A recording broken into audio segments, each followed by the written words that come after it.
রাস্তা কোনটা হবে, স্কুল কোনটা হবে, ব্রিজ কোনটা হবে, এইটা কি এমপির কাজ?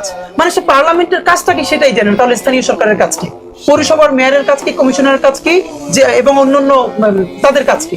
এর মানে পৌরসভার মেয়রের কাজও করবে এমপি, তারপরে উপজেলা পরিষদের চেয়ারম্যানের কাজ করবে এমপি, সবই এমপি করলে তাহলে ওই পোস্টগুলো রাষ্ট্র এতটা, রাষ্ট্র না জনগণের টাকায় পালে কিসের জন্য? আমার মনে হয় এবার একটা কাজ করা যেতে পারে, সেটা হলো প্রত্যেকটা জেলায়, উপজেলায়, বাজারে এই সরকার এমপির এক্সাক্ট কি কি কাজ এটার একটা বড় বিলবোর্ড টানাইতে পারে এবং বলতে পারে বিটিভিতে বিজ্ঞাপন দিয়া যে আপনার প্রার্থী এর বাইরে কোনো ওয়াদা দেয় কিনা, তাহলে তাদের ধরেন। এই জন্য আমি আমাদের তরুণ ভোটারদেরকে আমি বিভিন্ন টক শো এবং আমাদের প্রোগ্রামে বলেছি, প্লিজ আপনারা আপনার এলাকায় যখনই কোনো প্রার্থী বলবে আমি এই রাস্তা করবো, এইটা করবো, এইটা করবো, আপনাদেরকে জিজ্ঞেস করেন এটা কি আপনার এখতিয়ারের মধ্যে আছে।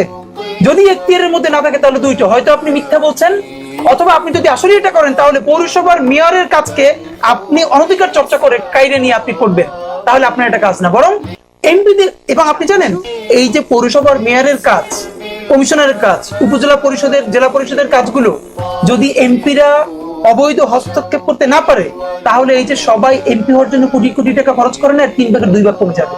কারণ সে তো এলাকায় খাওয়াই পাবে না, তার কাজের পড়াশোনা করা লাগবে, বিল কিভাবে পাস হয়, পলিসি মেকিং কিভাবে হয়।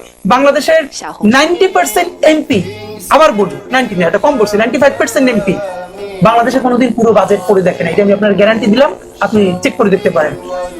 অর্থমন্ত্রী পাশ করে, প্রধানমন্ত্রীকে নিয়ে অল্প কিছু সচেতন সচিবরা তৈরি করে দেয়, তারা হাত চাপড়ে বিল করে দেয়, অথচ সে এমপি হিসেবে পুরো বিলে কোথায় কি আসছে, কত টাকায় ভ্যাট ট্যাক্স কোথায় কি কমছে সে বলতেই পারবে না। তাহলে তাকে জনগণ বানায় কিসের জন্য? তাকে বানায় এইখানে সে ইনপুট দিবে, সে বলবে যে আপনি জনগণের কাছ থেকে এত টাকা ভ্যাট ট্যাক্স নিচ্ছেন, প্রান্তিক মানুষের কাছ থেকে, কিন্তু তার চিকিৎসার জন্য, তার শিক্ষার জন্য খুবই অল্প কয় টাকা বরাদ্দ করছেন, আপনি সেই সব টাকারে কাইরে নিয়া আপনি যে পূর্বাচলে উড়াল সেতু বানাইতেছেন, সেখানে কোনো গরিব উঠতে পারবে না, সিএনজি উঠতে পারবে না।